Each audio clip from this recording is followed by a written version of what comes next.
কিরে মনাই, এত দেরি হলো যে পড়তে আসতে? মানে ওই একটু পটি পেয়ে গেছিল গো। আচ্ছা আচ্ছা, ঠিক আছে। বলছি, গরুর রচনাটা কি মুখস্থ হয়েছে? বল দেখি, শুনি।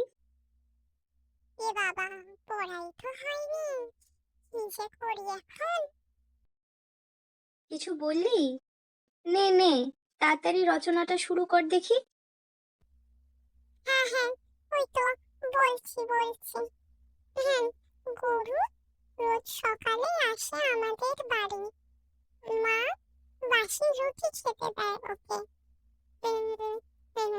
তারপর যাবার সময় খানিকটা পটি করে চলে যায়। মা খুব রেগে যায়। ও হ্যাঁ, মা আমায় মাঝে মাঝে গরু বলে ডাকে। হ্যাঁ, এই তোর গরুর রচনা? গরু কোথাকার, দূর হ।